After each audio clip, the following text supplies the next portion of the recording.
Bonsoir à tous. Il est 18h30. Le quorum étant atteint, je vais ouvrir cette séance du Conseil municipal. Je vous remercie à tous de votre présence. Donc, ce Conseil municipal a été convoqué à cette heure-ci, à un moment où le couvre-feu officiel dans le pays était à 20h. Il est passé à 18h. On a la possibilité de déroger à cette règle exceptionnellement dans le cadre du conseil municipal, et donc c'est pour ça que je l'ai réuni à 18h30. Si évidemment le couvre-feu était reconduit pendant plusieurs semaines et qu'il fallait que le conseil municipal se réunisse encore, on essaierait de trouver un horaire avant le couvre-feu, évidemment. Je vais donc donner les différentes procurations. Monsieur Bullet a donné procuration à Madame Boson. Monsieur Faro à Monsieur Le Godec, Monsieur Roucault à moi-même, Madame Baudouin à Madame Bajon, Madame Espinasse à Monsieur Paul, Monsieur Duhamel à Madame Chartrain,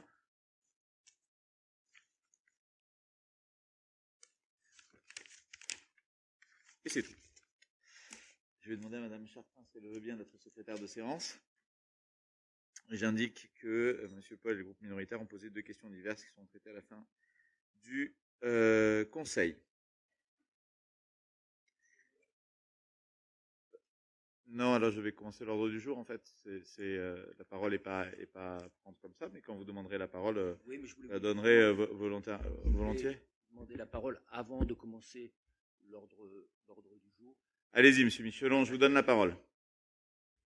Voilà, les conseillers municipaux de l'opposition demandent à inscrire à l'ordre du jour du prochain conseil une motion qu'on souhaite faire porter sur le renforcement du débat démocratique, à la fois du rôle délibératif des conseillers de Vic et pour le respect de la réglementation.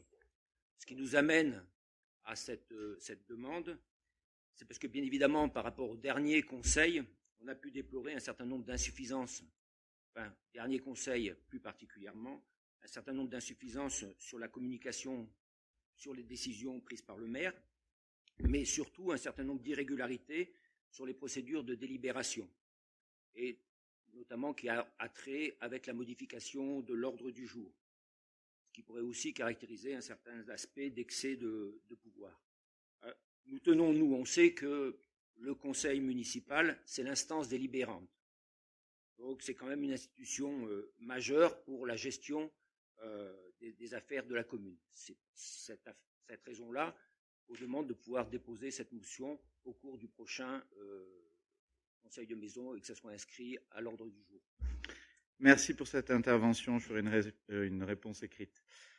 Point numéro 1 dans l'ordre du jour de ce conseil municipal. D'abord l'approbation du procès-verbal du 19 octobre 2020. Y a-t-il des questions? Madame? Oui, en ce qui concerne effectivement le procès-verbal, de nombreuses erreurs, on va appeler ça des coquilles éventuellement, des copier-coller malheureux, et des données erronées apparaissent dans le document. Et si vous me l'autorisez, même par mail, je pourrais faire passer ligne par ligne, effectivement, parce que ça serait trop long en conseil ce soir. Mais effectivement, il y a des erreurs. Bon. De toute façon, vous savez bien que l'enregistrement du conseil municipal est rendu public, donc évidemment, s'il y a des choses qui ne correspondent pas à l'enregistrement, aux mots, voilà, on peut l'observer. Enfin, on regardera quand même, je vais regarder par les services ce qu'il en est. Donc, je transmettrai un mail avec les différents détails. Pas de problème. Donc, nous, bien évidemment, nous n'approuverons pas ce PV. Okay. Y a-t-il des oppositions? Bon, alors allez-y, Monsieur Michelon. Un autre point qui est important, mais qui introduit de la confusion, mais je pense qu'on en parlera aussi la prochaine fois, mais concernant ce procès-verbal. Il y a un vrai problème. Effectivement, M. Constantin nous avait fait un exposé sur les différences entre décision, information, délibération, et donc une certaine mise en ordre au fond du conseil municipal. Et là, on s'en a bien perçu la dernière fois. On a eu des délibérations en dehors de l'ordre du jour, 2 annoncées et 3 effectives. Et très bizarrement, dans le déroulé, on a l'information donnée par vous, monsieur le maire, il y a l'approbation du procès verbal. Tout d'un coup, il y a une délibération qui n'est pas nommée, qui n'est jamais nommée, et tout d'un coup, on revient aux décisions concernant le maire et on repart dans les délibérations.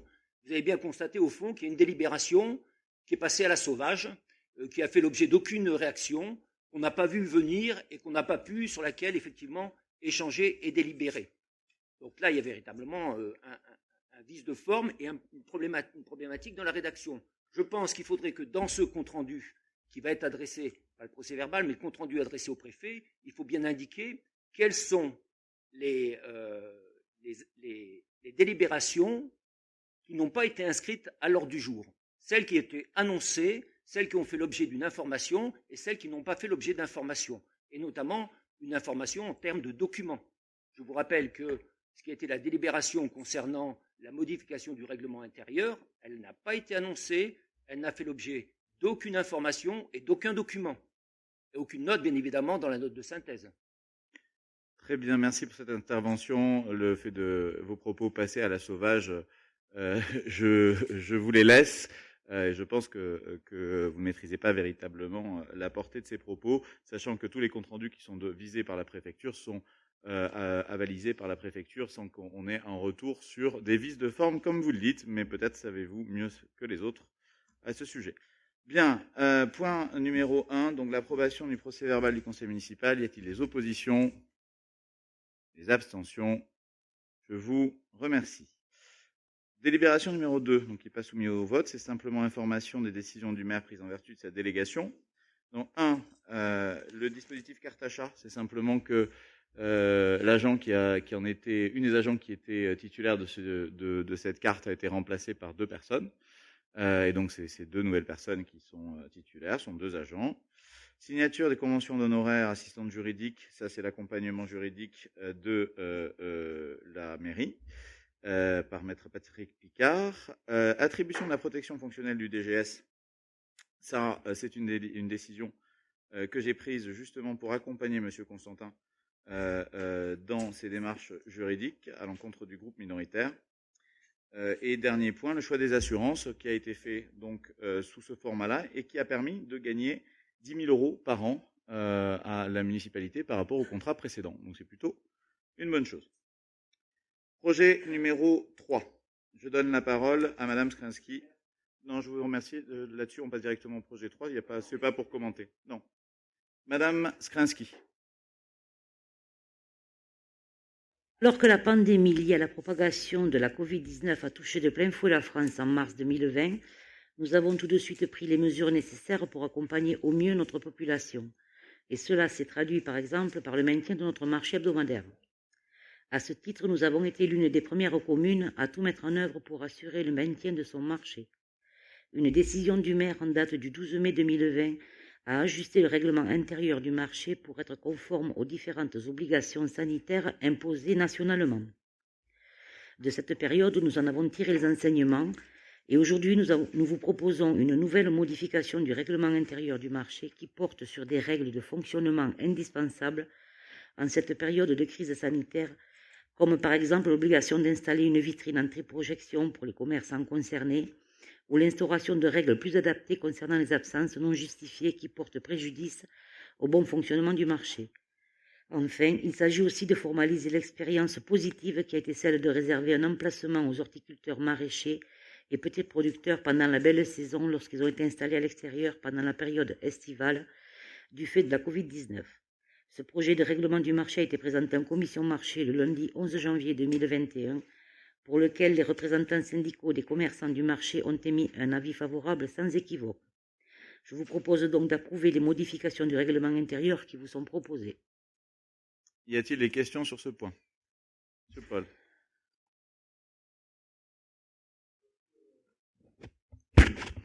Alors sur le fonctionnement, sur le règlement intérieur, il y avait lors de la commission.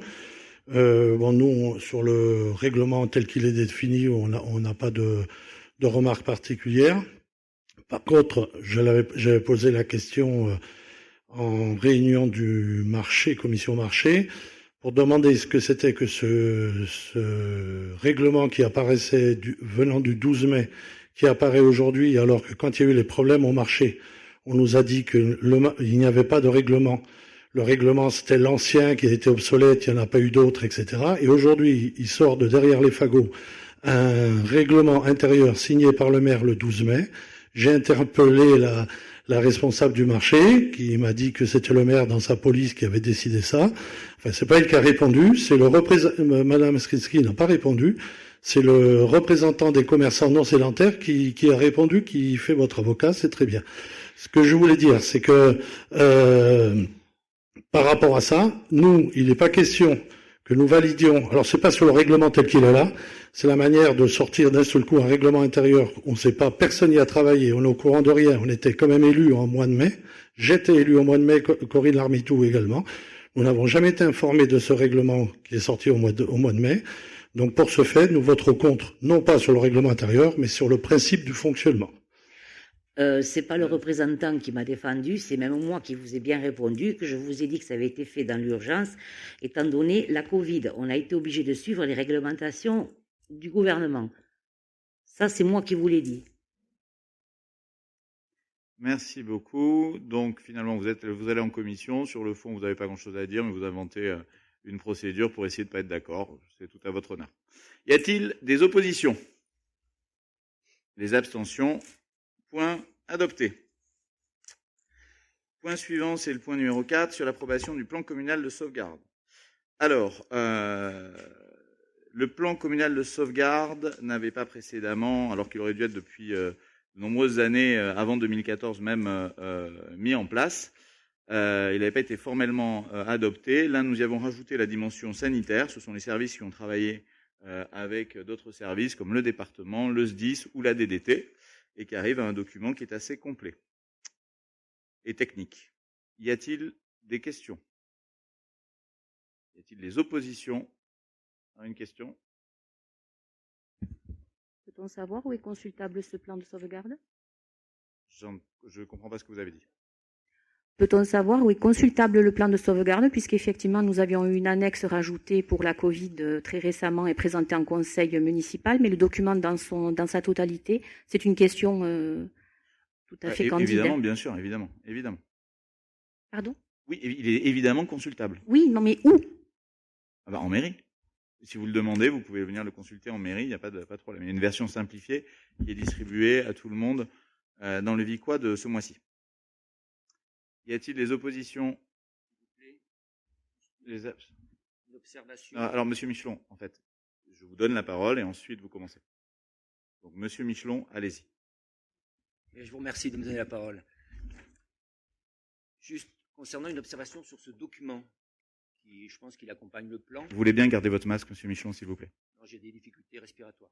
Eh bien, alors écoutez, si vous voulez, mettez plus d'1 mètre de distance avec votre partenaire, puisqu'on est censé montrer l'exemple pour respecter les gestes barrières. Enfin, il me semble que c'est important que le conseil municipal soit exemplaire là-dessus.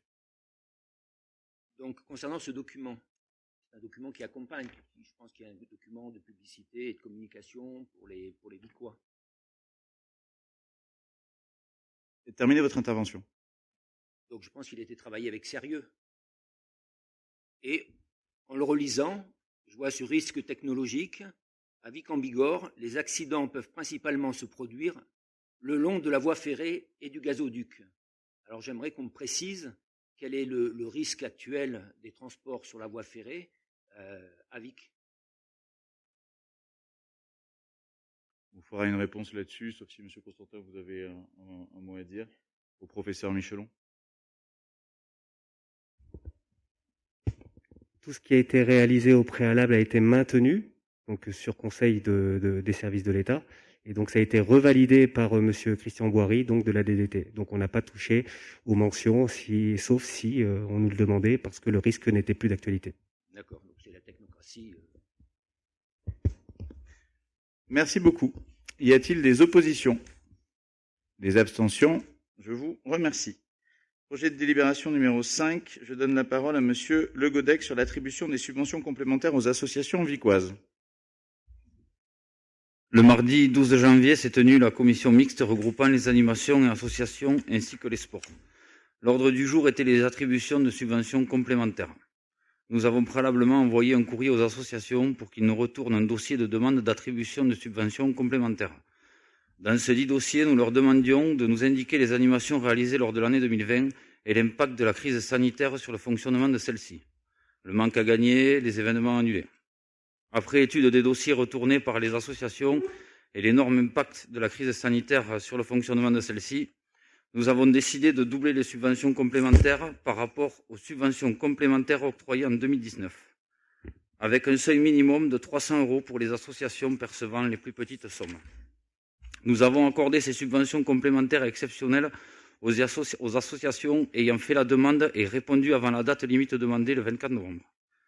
Cette année 2020 a été terrible pour nos associations, c'est pourquoi nous avons entrepris de prendre des mesures exceptionnelles afin d'aider celles-ci au mieux à traverser cette crise sanitaire.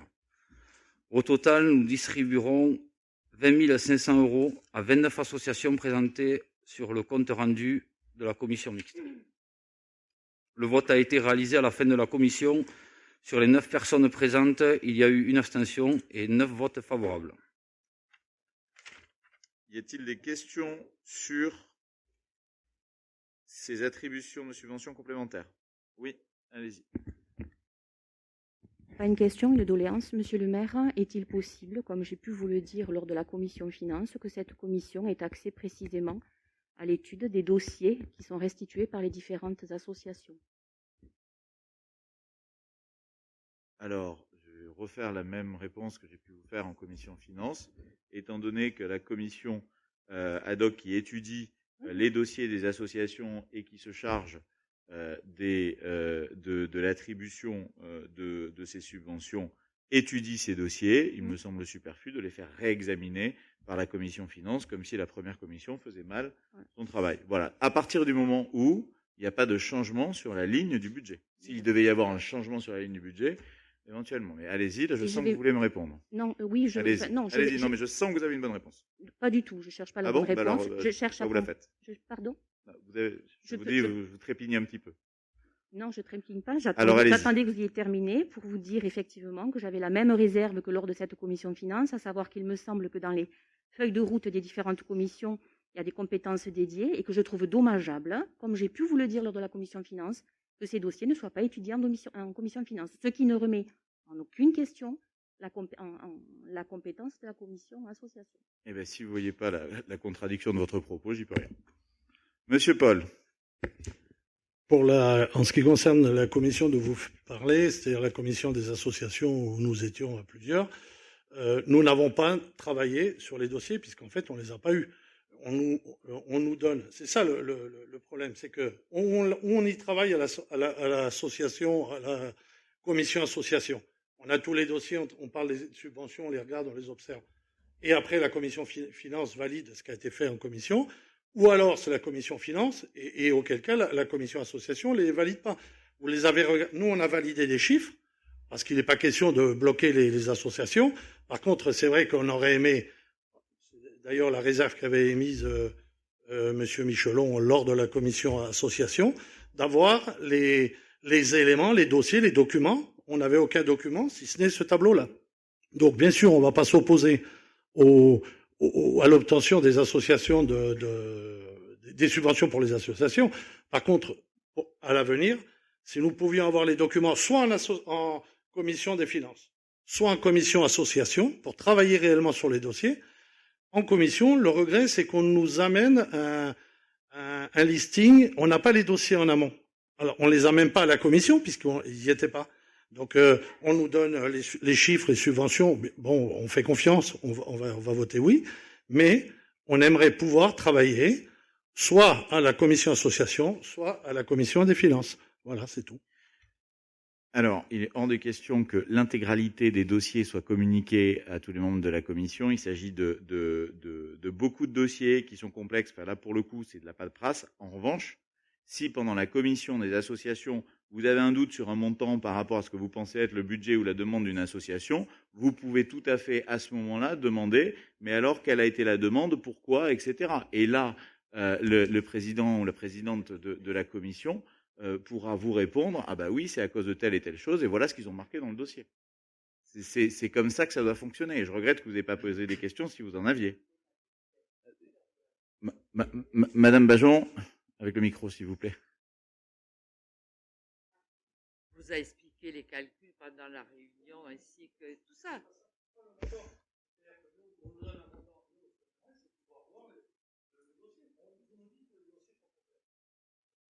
Ça, vous nous dites que tous les dossiers sont complets, oui. C'est ce que vous nous dites, nous on ne les voit pas.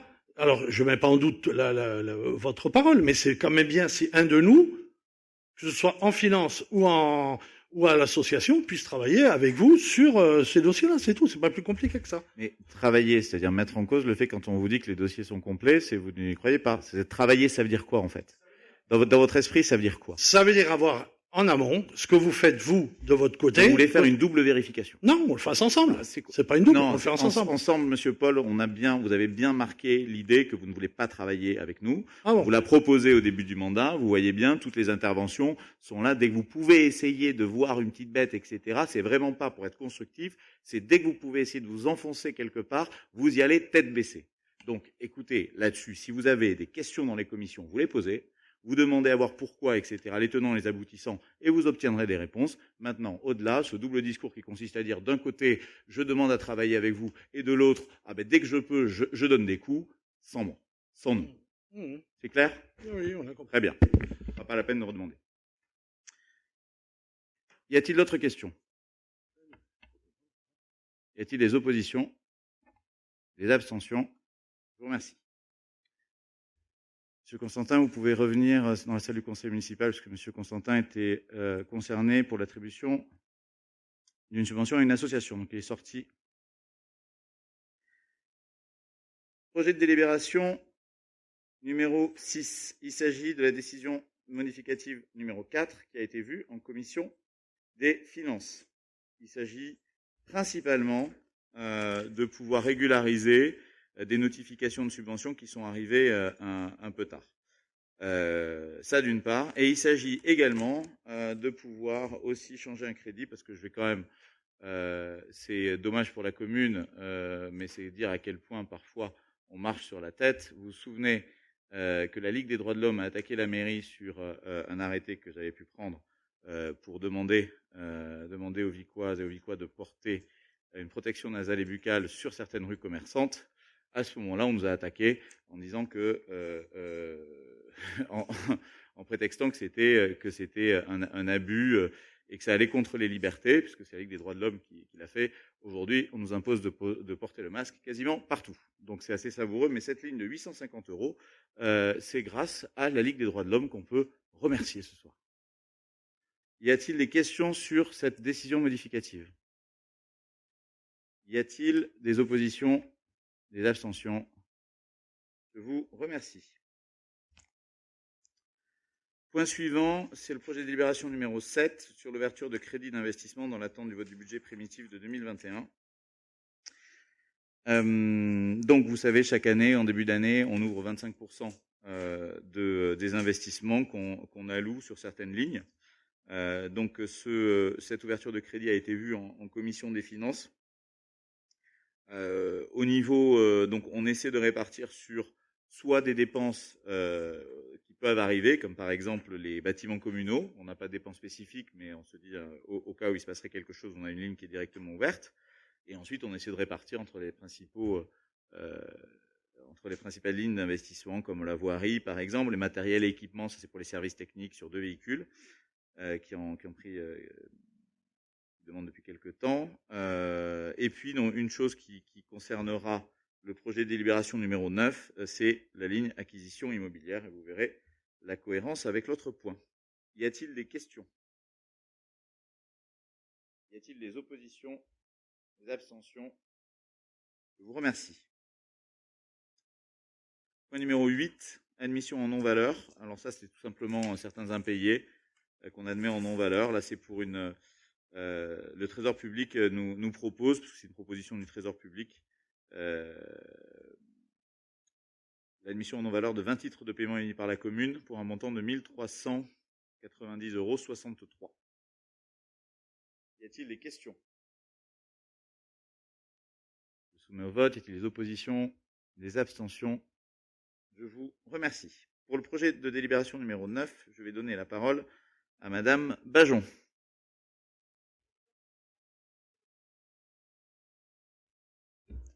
Le projet porte sur l'acquisition de parcelles cadastrées section BD 458, 459, 460, 461 et 462.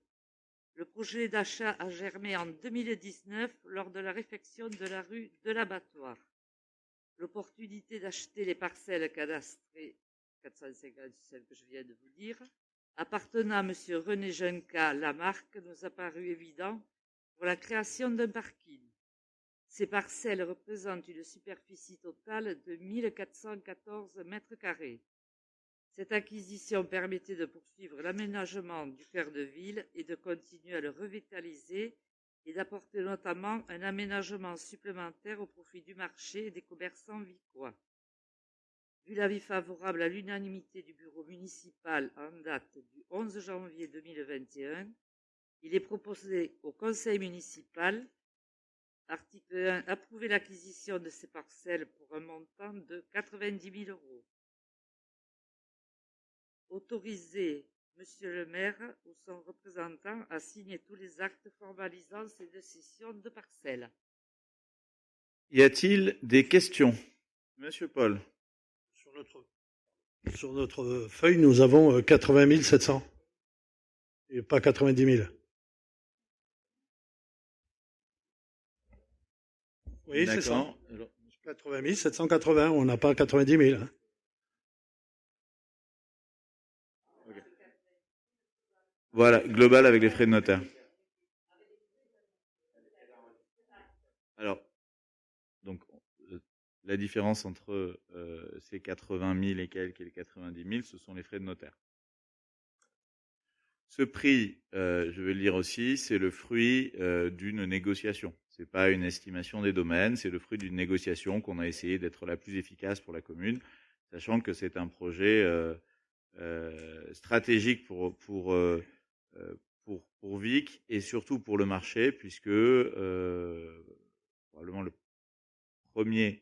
la première difficulté du marché, c'est la question du stationnement et notamment la question du stationnement proche de la halle, que ce soit pour les chalands comme pour les professionnels. Je ne dis pas que les professionnels vont se garer là, hein, attention, hein, pas du tout ce que je dis.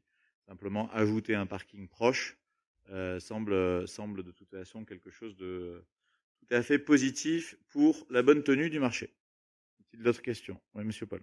Oui, sur l'aménagement, enfin vous parlez de faire un parking et d'aménagement pour le marché. C'est juste le parking ou c'est aussi un aménagement pour vous faites quelque chose? C'est quoi le projet en fait?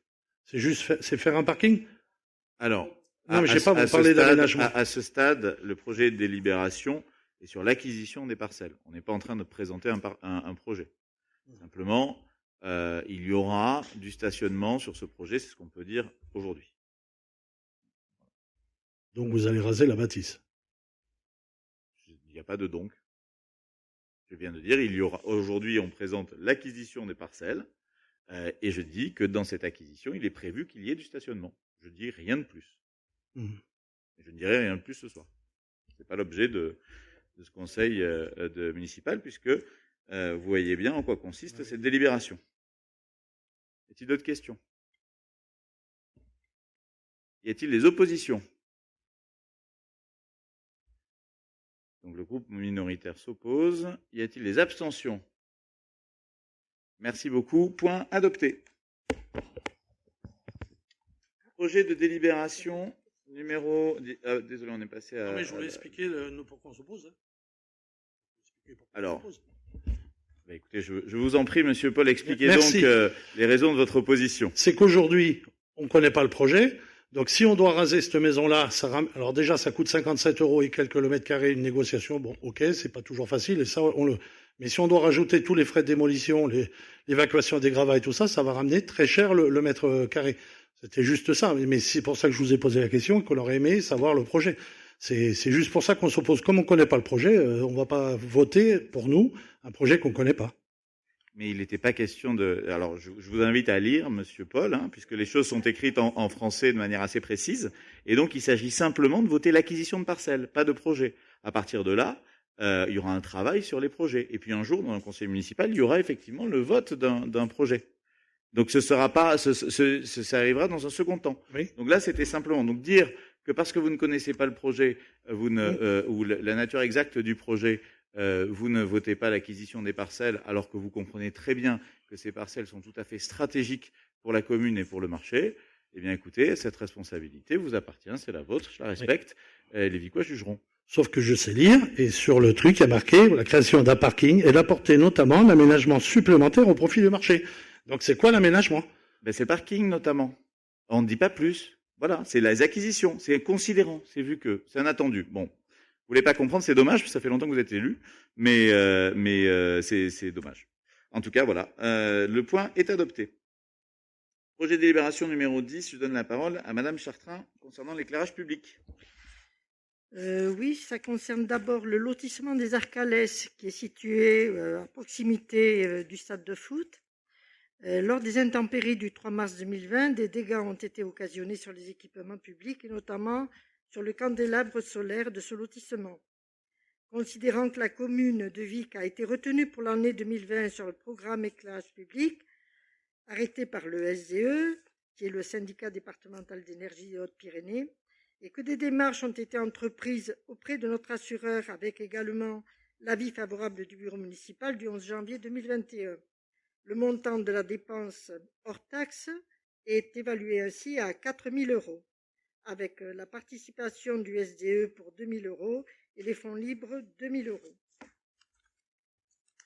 Merci beaucoup. Y a-t-il des questions? Non, mais continuez. Voilà.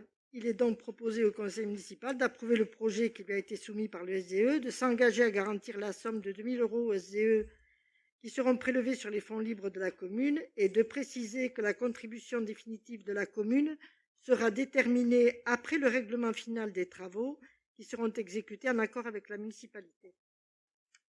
Y a-t-il des questions? Y a-t-il des oppositions, des abstentions? Point adopté à l'unanimité, je vous remercie. Projet numéro 11, je redonne la parole à Madame Chartrain. Donc là aussi, il s'agit de l'éclairage public. Qui, lors des intempéries du 3 mars 2020, là aussi, des dégâts ont été occasionnés sur les équipements publics et notamment sur l'éclairage public installé sur le terrain d'entraînement du stade des Arcalès. Considérant aussi que la commune a été retenue pour l'année 2020 sur le programme éclairage public par le SDE, que les démarches ont été entreprises auprès de l'assureur avec également l'avis favorable du bureau municipal. Le montant de la dépense est évalué à 15 000 € hors taxe. Le montant de la TVA est pris en charge par le SDE. Il est proposé d'approuver le projet qui lui a été soumis par le SDE, de s'engager à garantir la somme de 15 000 € au SDE qui sera prélevée sur les fonds libres de la commune et de préciser que la contribution définitive de la commune sera déterminée après le règlement final des travaux qui seront exécutés en accord avec la municipalité. Merci Madame Chartrain. Des questions sur ce point? Des oppositions? Des abstentions? Je vous remercie. Point adopté à l'unanimité. Pour le projet de délibération numéro 12, qui concerne la modification du tableau des effectifs des ressources humaines, je vais donner la parole à Madame Guillard, puisque Monsieur Roucault est absent ce soir et excusé. Simplement un mot avant pour vous dire que au lieu de créer et de fermer différents postes comme on le faisait point par point, délibération par délibération, dorénavant, on mettra à jour le tableau des effectifs, ce qui est plus simple, ce qui permet d'avoir une vue globale. Voilà. Madame Guillard. Donc, comme vu à la commission de ressources humaines en date du 15 janvier, il est présenté une modification du tableau des effectifs. La modification porte essentiellement sur un agent de la commune a été admis à l'examen professionnel d'agent de maîtrise territoriale et inscrit sur la liste d'aptitudes correspondantes. Qu'un agent de la commune a été inscrit sur le tableau d'avancement au grade de brigadier chef principal et le recrutement d'un agent contractuel au grade de rédacteur territorial pour occuper le poste de responsable du pôle planification et urbanisme. Voilà, les modifications ne portent que sur ces trois personnes. Donc, on vous demande d'approuver ce tableau des effectifs. Et voilà, vous avez sous les yeux. Y a-t-il des questions? Oui. Lors de la commission des ressources humaines, je m'étais permise effectivement de demander un complément de documents. Ces documents ne nous ayant pas été distribués avant le conseil municipal, nous serons dans l'obligation de nous abstenir. Merci. Vous êtes dans l'obligation de rien, hein, vous êtes libre de faire ce que vous voulez. Y a-t-il des oppositions? Y a-t-il des abstentions? Point adopté, je vous remercie. Point suivant, on est encore dans les ressources humaines pour la création d'un régime indemnitaire pour les agents contractuels de droit privé. Et donc, je redonne la parole à Madame Guillard. Donc, création d'un régime indemnitaire pour les agents contractuels de droit privé, c'est-à-dire les contrats aidés. La commune a le souhait d'allouer une prime mensuelle pour services rendus aux agents sous contrat de droit privé qui accomplissent des tâches pour le compte de la commune depuis plus d'1 an. Donc aujourd'hui, ça concerne 2 personnes. Ces primes et indemnités sont attribuées au personnel communal de droit public et ne peuvent donc pas être ne peuvent bénéficier d'un agent en contrat de droit privé. La proposition que l'on fait, c'est d'attribuer une prime mensuelle au personnel de droit privé en contrat aidé d'un montant de 100 € mensuel, soit 1 200 € annuels. Et je vous l'ai dit, ça concerne 2 personnes. Donc, article 1, on vous demande de voter pour cette prime mensuelle au profit des agents contractuels de droit privé en contrat aidé occupant un emploi au sein de la commune de Vic en Bigorre depuis plus d'1 an, pour un montant de 100 € mensuels. Y a-t-il des questions? Y a-t-il des Oui, madame. Madame Larmitou. Comme j'ai pu l'évoquer en commission ressources humaines, effectivement, j'avais demandé qu'on me précise le contexte réglementaire encadrant cette prime. Faute de documents, nous serons dans l'obligation, puisque nous avons quand même un certain sens de nos responsabilités, effectivement, de nous abstenir. Voilà, c'est tout. Donc en réponse, c'est à partir du moment où c'est pas interdit, c'est autorisé.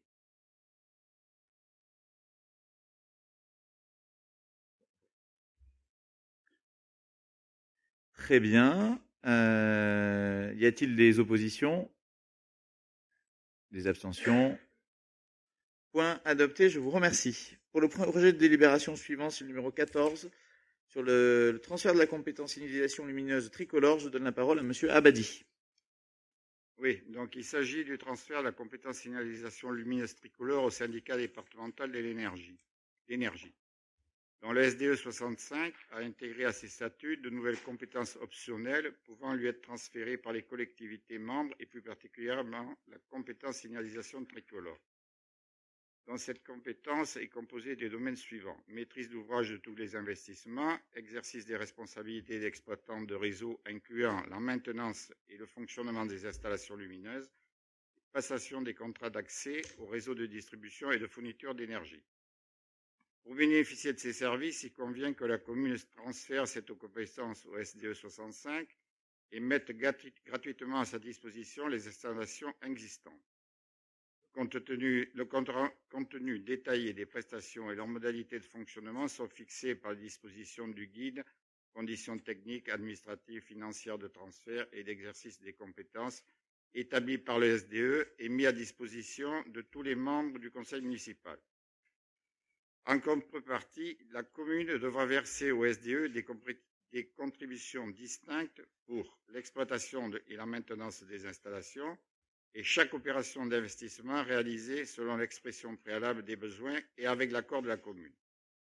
Le transfert de cette compétence offrira les avantages suivants pour la commune. Le SDE assurera non seulement la maîtrise d'ouvrage des travaux, la maintenance des installations, la prise en charge des dépenses énergétiques, mais aussi les nouvelles responsabilités imposées aux exploitants de réseau, notamment la déclaration de travaux auprès du guichet unique. Autre avantage, en cas de panne, les interventions de dépannage seront plus rapides et selon les informations qui m'ont été fournies par le directeur des services techniques, beaucoup moins onéreuses que lorsqu'on fait appel à une société privée. Donc, compte tenu des éléments cités ci-dessus, il est proposé au conseil municipal de décider de transférer la compétence optionnelle signalisation lumineuse tricolore au syndicat départemental de l'énergie. Merci beaucoup. Est-ce qu'il y a des questions sur ce transfert de compétences? Y a-t-il des oppositions, des abstentions? Merci beaucoup. Point adopté à l'unanimité. Le point suivant, le projet de délibération numéro 15. Il s'agit de désigner pour la commune des membres de la commission locale d'évaluation des charges transférées, dite CLECT. Voilà, il faut désigner 2 membres et je propose Madame Guillard et Monsieur Roucault. Y a-t-il des oppositions? Oui. Des abstentions? Point adopté. Je vous remercie. Alors, le projet de délibération suivante, 16, est en deux temps. D'abord, donc, il concerne 2 points pour lesquels nous sollicitons la communauté de communes. L'un concernant la salle de l'Octave, avec le souhait de pouvoir que la commune retrouve la possession et l'utilisation de la salle de l'Octave. Et le deuxième, en ce qui concerne la piscine, en ce que la commune récupère cette compétence par ailleurs. Donc le premier, sur lequel je vous demandais de délibérer, la situation est simple. Avant d'être élu en 2020, nous avons proposé dans notre programme la création et la construction d'une salle des fêtes municipale, partant du constat qu'il en manquait à Vic et pour les associations et pour les particuliers, etc., etc. Je ne reviens pas sur tous ces éléments de campagne. Entre-temps, nous avons observé qu'en fait, en réalité, aujourd'hui, l'Octave, qui est à la communauté de communes et qui est utilisée pour la compétence culture de la communauté de communes, n'est que très rarement utilisée proprement pour cette compétence, en tant que compétence.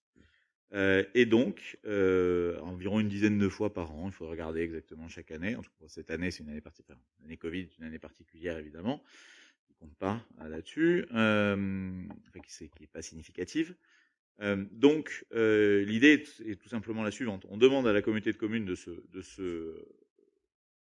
se prononcer là-dessus, de manière à ce que soit effectivement on puisse transférer la propriété de la salle de l'Octave au bénéfice de la commune. Et à ce moment-là, on pourra effectivement la mettre à disposition avec une convention à la communauté de communes pour la compétence, pour les activités qui relèvent de sa compétence culture, mais on en aura l'utilité. On pourra éventuellement prévoir des aménagements, ça on verra dans un second temps. Pour ce projet de salle des fêtes, ce sera beaucoup moins onéreux que le projet d'une construction extra-abrupto d'une nouvelle salle des fêtes. Donc c'est pour ça que je propose au conseil municipal de délibérer sur la reprise de l'Octave. Y a-t-il des questions? Madame Larmitou. Pourrions-nous avoir une idée du coût du transfert, s'il vous plaît? Je n'ai pas entendu, en fait. Pourrions-nous avoir une idée du coût du transfert? Ah bah, à ce stade, de toute façon, il y aura un transfert de charge qui sera également calculé. Mais là, en tout cas, c'est sur la philosophie même du transfert. Sur le détail, Monsieur Constantin, sur le détail du travail pour évaluer les transferts de charges, est-ce que vous pouvez nous en dire un mot, puisque vous êtes rapproché du service de la communauté de communes? Alors, techniquement, juste ce que je peux vous préciser, c'est que au niveau des attributions de compensation, qui sont donc octroyées soit à la communauté de communes, soit aux communes, selon les compétences qui sont reprises ou transférées. Donc, il y a tout un travail qui est effectué à la fois sur l'investissement et à la fois sur le fonctionnement. Donc, nous avons demandé les chiffres, les éléments financiers pour ajuster donc la projection, tout en sachant que c'est un bâtiment qui est déjà construit depuis bien longtemps. Et donc, du coup, il n'y a pas de transfert de compétences en tant que tel sur ce bâtiment. Donc, techniquement, aujourd'hui, on attend le retour des chiffres de la communauté de communes. Il faut dire par là qu'il est amorti. Voilà. Il est déjà amorti, donc effectivement, c'est pas un coût important pour la commune. De toute façon, il sera compensé par l'attribution de charges de compensation. Monsieur Michelon. Merci de me donner la parole. Vraiment, ce serait mieux si vous gardiez votre masque parce que Non, mais on l'impose. Vous savez, on impose dans des endroits. On est en cercle fermé. C'est très difficile de pouvoir être au sein du conseil municipal et de demander aux gens quand ils vont dans des commerces de le porter. Le temps. Ne faites pas parler plus longtemps. Mais vous pouvez sinon donner les interventions à d'autres membres de votre groupe, hein, si vraiment vous pouvez pas parler avec le masque ou si c'est une coquetterie, je ne sais pas, mais en tout cas ou l'esprit de. Vous m'avez déjà appelé professeur, si maintenant vous me non, mais si de coquetterie. C'est assez difficile, parce que vous savez que dans tous les commerces, on est obligé de porter le masque. On demande ça, on demande de suivre des règles très précises. Et au sein de ce conseil municipal, j'aurais du mal à penser que vous ne les suiviez pas. Bon, vous allez y arriver. Je trouve ça dommage, monsieur. Vraiment, vous savez qu'on a aussi un rôle d'exemplarité ici, et c'est vraiment dommage. C'est pas n'importe quoi, c'est pas à la sauvage, c'est pas quelque chose, c'est pas une tribune où on essaie de faire le malin. C'est quelque chose où justement on essaie d'être constructif. Et si vraiment vous avez quelque chose à dire, vous pouvez demander à quelqu'un d'autre de votre groupe. C'est peut-être pas moi, monsieur le maire, qu'il faut parler d'exemplarité. Ah bah si, je vous parle à vous parce que c'est vous qui n'avez pas de masque aujourd'hui dans cette salle. Nous sommes dans un lieu clos, nous sommes nombreux, et vous n'avez pas de masque. Je vous parle de choses beaucoup plus conséquentes. Oui, ben écoutez, très bien, parlez de tout ça. En attendant, ce que vous faites est déplorable, vous devriez remettre votre masque. Je peux avancer dans ma écoutez, allez-y, puisque finalement, vous êtes le seul sans masque. Je voulais savoir, est-ce que, pour cette question de l'octave, est-ce qu'on a un véritable projet ou est-ce que ce projet peut être substitué par d'autres moyens peut-être moins bouleversants, moins coûteux, moins problématiques? Je pense simplement peut-être ce qui se fait déjà, au fond que les associations peuvent louer et à travers on compense ces locations par les subventions, comme en partie je pense que ça se fait. Est-ce qu'effectivement un projet, c'est effectivement des objectifs, c'est aussi des coûts? Est-ce que quelle est la demande? Quel est l'impact des associations? Quelle est la demande des associations sur l'utilisation de cette salle? Enfin, je me pose la question, est-ce qu'il y a un véritable projet ou est-ce que derrière, c'est plutôt des positions politiques au mieux, politiciennes au pire? Ou est-ce qu'au fond, il y a un projet, mais vous ne voulez pas en parler? Bon, c'est dingue parce que finalement, vous avez pris la parole sans masque pour ne rien dire, puisque j'ai précisément expliqué que c'était pour doter Vic d'une salle des fêtes au lieu d'en construire une. Donc, si vous comprenez pas ça, je vois, là, vous ne parlez plus, vous pouvez remettre votre masque, je vous prie, puisque vous ne parlez plus. Si vous comprenez pas ça, je suis désolé, je peux rien pour vous. Encore une fois, je sais que vous adorez vous écouter parler, mais honnêtement, le projet est clair. Salle des fêtes, pas très compliqué, à disposition des particuliers et des associations. Voilà. Y a-t-il d'autres questions sur ce point? Y a-t-il des oppositions? Des abstentions? Je vous remercie. Point adopté. Le point suivant concerne la piscine. Alors là, c'est un petit peu le même cas de figure. Il s'agit de mettre en pratique le projet que nous avons de considérer, le stade Ménoni comme un ensemble qui pourrait être utilisé par différents types par des différents types de pratiquants, pas nécessairement des pratiquants qui seront déjà licenciés au sein des clubs, au sein de différentes associations de Vic, mais des gens qui pourraient pratiquer et se servir des différentes fonctionnalités, qu'il s'agisse des tennis, des terrains, de la pétanque, et notamment de la piscine, comme dans un tout, et notamment pendant les périodes estivales. Voilà. Donc de toute façon, il est question dès cette année de pouvoir faire en sorte qu'il n'y ait qu'une entrée du stade Ménoni, c'est-à-dire de fermer la partie qui est tout à fait ouverte et qui empêche de considérer le stade, le centre Ménoni, comme quelque chose d'unitaire avec une entrée, on peut contrôler qui rentre et qui sort. Donc de fermer l'accès quai de l'Échesse, et nous aimerions pouvoir réintégrer la piscine dans ce contexte-là, sachant que dans le territoire de la communauté de communes, seule la piscine de Vic est gérée par la communauté de communes, pas celle de Castelnau, ni celle de Montbourguet, ni celle de Mandiran, qui sont gérées par les communes. Y a-t-il des questions sur ce point? Monsieur Paul. Alors, simplement une petite éclaircissement concernant les piscines dont vous venez de parler. Celle de Madiran n'est pas une piscine, une réserve d'eau utilisée uniquement l'été, mais sinon c'est une réserve pompier, donc c'est pas une piscine. Elle est utilisée l'été de façon dérogatoire. Quant à celle de Castelnau et celle de Maubourguet, elles étaient, lors du transfert de compétences, à l'époque vous étiez vice-président, et lorsqu'il a été discuté de l'opportunité de prendre les autres piscines, ça a été unanimement décidé de prendre que celle-là, et d'investir lourdement dessus, sur celle de Vic, elle est la seule à avoir un bassin couvert. Donc pour l'éducation et l'apprentissage de la natation, il me semble quand même qu'elle a quand même un autre atout que la réserve d'eau de Madiran et les 2 petites piscines de Maubourguet et de Castelnau, sans être péjoratif. Merci. Je suis d'accord qu'elle a un autre intérêt, mais du coup, c'est pas du tout contradictoire. Elle pourra toujours être utilisée par les scolaires et par des usagers qui viennent des autres communes, mais simplement dans le cadre d'un centre Ménonie qui soit global. Oui, Madame Larmitou. Nous permettrons les mêmes réserves, mais si ce n'est que sur... Vous m'entendez là? Oui.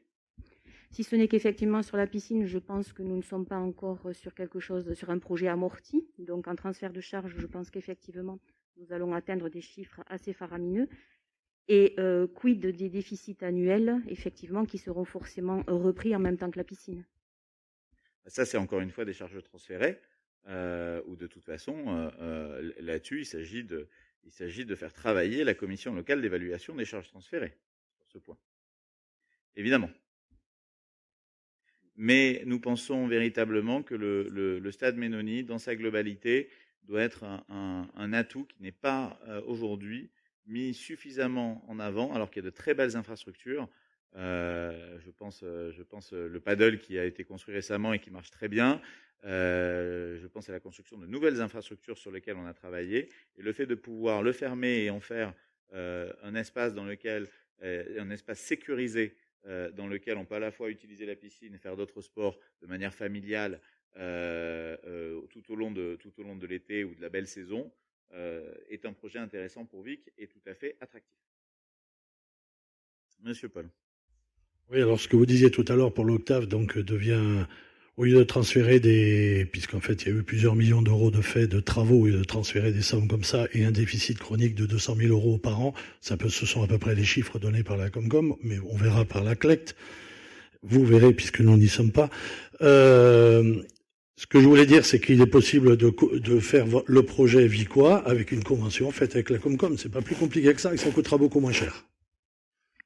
Non, en tout cas, les charges transférées, justement, équilibrent ça. Hein. C'est neutre après.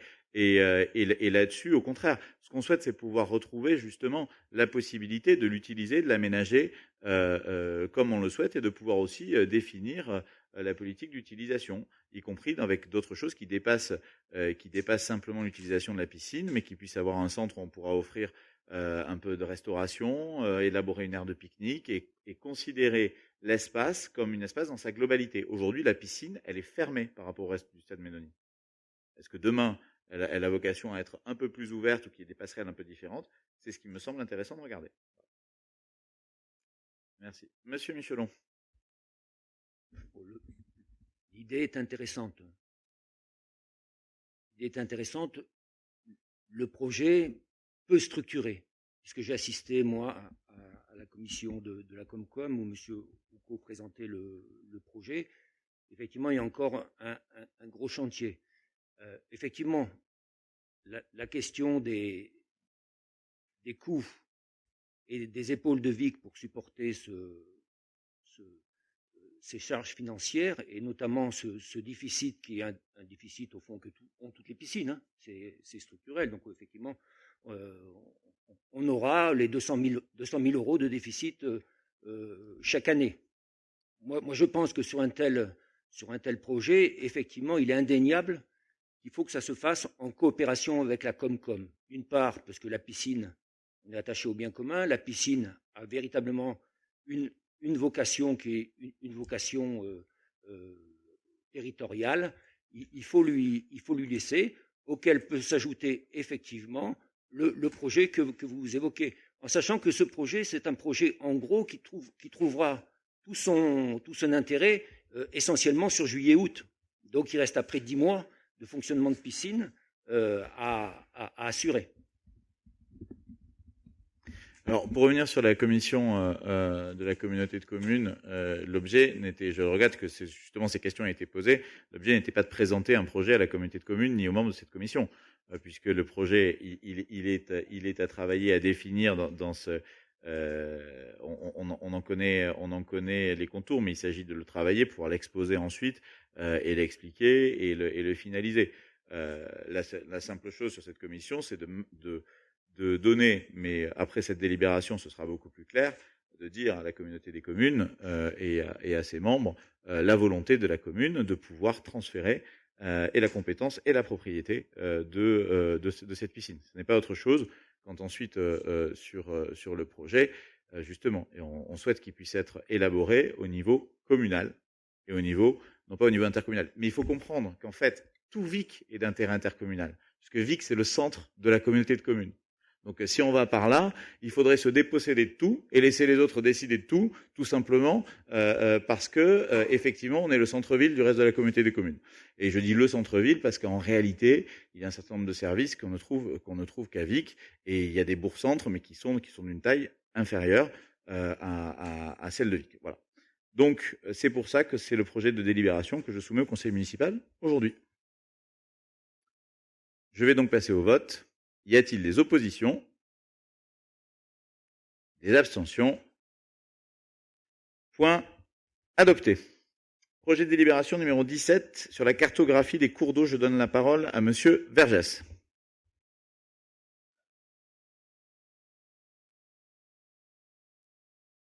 Monsieur Vergès. Le micro, s'il vous plaît. Le micro. Oui, bonsoir à tous. Alors, il s'agit donc du classement des cours d'eau au niveau de la commune Vic-en-Bigorre. C'est l'administration qui nous le demande, donc la DDT. Et donc, je vous propose, de considérer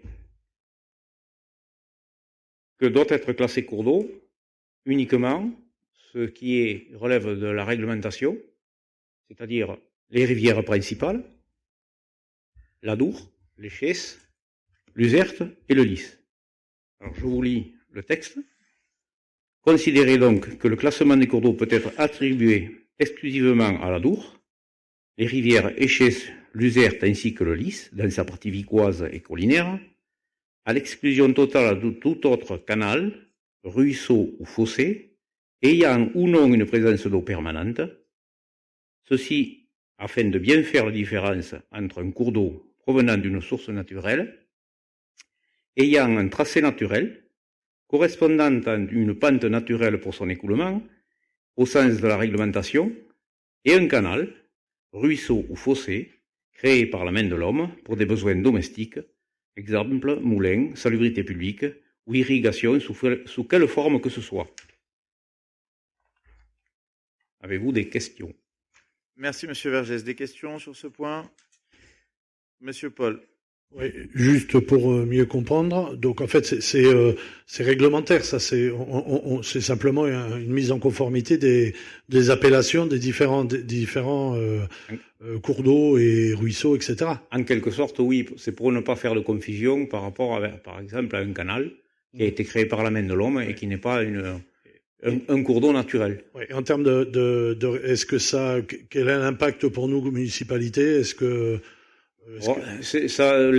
L'impact, il n'y en aura pas, il n'y en aura pas vraiment un du point de vue écologique, on va dire. Hein, si c'est cette question qui peut nous tarauder à tous, on fait bien la différence entre un cours d'eau naturel, par ce fait-là, et le fait qu'on utilise donc des canaux qui ont été créés par la main de l'homme. Mais d'un point de vue d'intervention dans un milieu naturel quel qu'il soit, une autre réglementation est en parallèle et ne nous dégrève pas, pour le moins du monde, de la respecter, quoi. Et c'est pas parce que c'est simplement appeler un chat. Depuis beaucoup trop d'années, on nous demande enfin, on nous fait la confusion entre ce qui est naturel, ce qui n'est pas naturel, où doit intervenir la main de l'homme, et là, au moins, ça clarifie les cours d'eau et ce qui n'en est pas.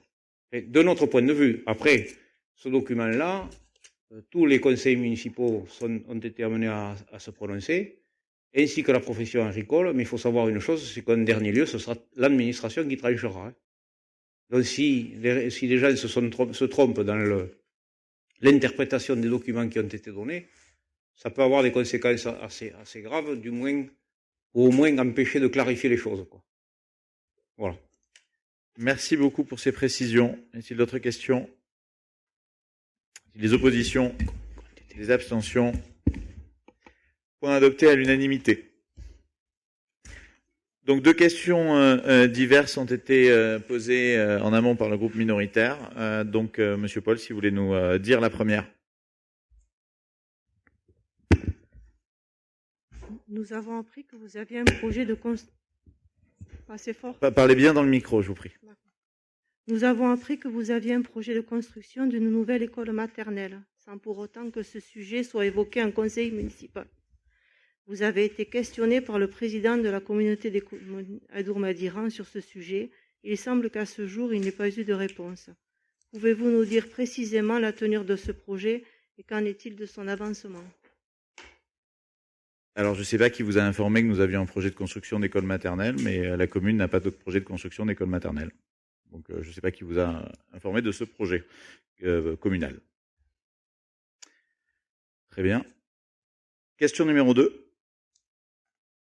Nous vous avons demandé par courrier du 10 novembre 2020 les copies d'originaux de documents concernant les véhicules de fonction. En réponse, nous n'avons eu qu'un document rédigé par vos services, mais aucune copie des originaux. Pouvez-vous enfin nous transmettre les documents demandés, comme le droit de l'élu nous le permet?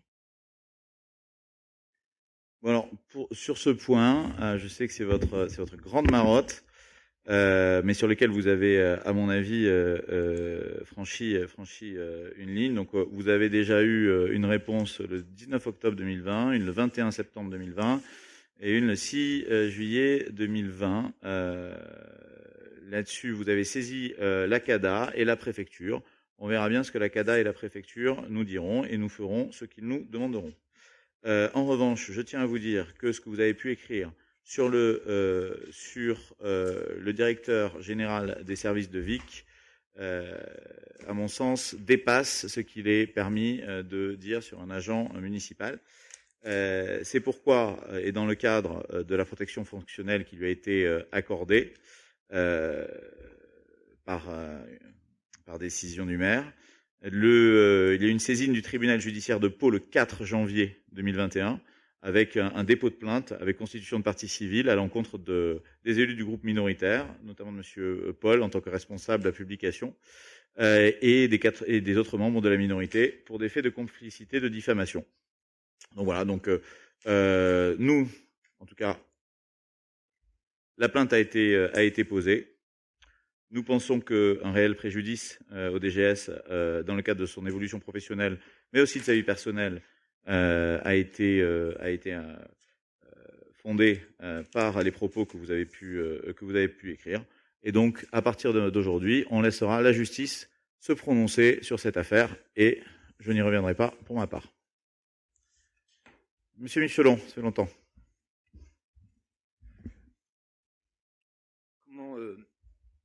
Vous êtes directement responsable de cette situation. Depuis le début, mais depuis très longtemps, on demande des explications, des précisions très concrètes sur certains points.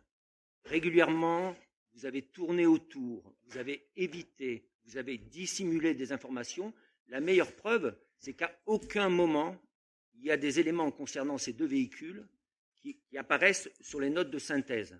Vous saviez bien que c'était une interrogation à la fois de la population de Vic et aussi du conseil municipal. Il fallait très clairement, dès le départ, répondre, et c'était assez simple, de clarifier ce point-là. C'était assez simple, et au fond, tout le monde peut faire des erreurs, et vous aussi. Simplement de nous dire, est-ce que vous aviez fait une utilisation personnelle ou non de ce véhicule? Est-ce que vous avez utilisé ce véhicule en tant que véhicule de fonction? C'était tout à fait simple. et il suffisait après vous rembourser les dépenses, parce que vous auriez roulé aux frais de la commune, vous remboursez les frais qui éventuellement auraient été engagés, ou alors non, il n'y avait rien, et puis c'était facile de le prouver. Vous donniez les documents, ça devenait transparent, et c'était tout à fait tranquille. En plus, on a posé une question très simple, qui était concernant le DGS. Est-ce qu'effectivement, il y a un véhicule de fonction, comme c'est indiqué dans la délibération? À ce titre, est-ce que vous considérez que l'attribution d'un véhicule de fonction à un DGS pour une commune de moins de 5000 habitants est régulière, correspond à la réglementation? Non. C'était tout aussi simple que ça. Et à partir de ce moment-là, vous aviez évoqué ce que vous avez dit, c'est-à-dire, au fond, ces véhicules ont été remis au garage et retrouvent une utilisation normale de véhicules de service. Mais on ne le sait même pas, ça. Soyez un peu plus clair, monsieur le maire, soyez un peu plus clair. Alors, je suis content qu'on soit passé du professeur Michelon, à la fin de ce conseil municipal, au procureur Michelon. Parce qu'alors là, pour le coup, vous arrivez à vous... Alors, je remarque d'ailleurs que le professeur Michelon a besoin d'enlever son masque, alors que le procureur Michelon peut garder le masque et parler. Donc, on voit que selon vos différentes casquettes, vous arrivez à vous comporter différemment. Écoutez, que les choses soient claires. Moi, dès que j'ai vu que vous commenciez à regarder, etc., et à justement... à essayer de voir s'il n'y avait pas une façon de dire qu'à un moment j'aurais pu utiliser la voiture comme ça, j'ai laissé le véhicule, comme ça moi je me suis dit j'ai plus de problème. Là-dessus, je n'avais pas anticipé, et vous avez raison, regardez, j'aurais dû anticiper que c'était une polémique dont vous alliez vous saisir. J'aurais dû, vous voyez, c'est une erreur de ma part, j'aurais dû anticiper que c'était une polémique dont vous alliez vous saisir. Vous, groupe minoritaire, vous allez vous dire je vais m'enfoncer là-dedans pour essayer de trouver quelque chose à redire. Ça, c'est une chose. Moi, vous pouvez me parler. Moi, j'ai choisi d'être élu, d'être maire, d'être dans le débat. Je savais très bien quel était le niveau de votre débat et de vos attaques. Donc, moi, vous pouvez y aller. Vous pouvez y aller, je ne vais pas porter plainte contre vous. Peut-être que je peux vous répondre très clairement. En revanche, les agents, c'est autre chose. Il y a une neutralité. Vous ne pouvez pas attaquer le directeur général des services comme vous pouvez attaquer un élu municipal. Il y a un moment, il faut faire la limite. Vous n'êtes pas capable de la faire tout seul. Donc, ce sera au juge d'en décider. Voilà. Sur ce, je vous remercie, mes chers amis conseillers municipaux, et je vous souhaite une bonne soirée. Le conseil municipal est clos.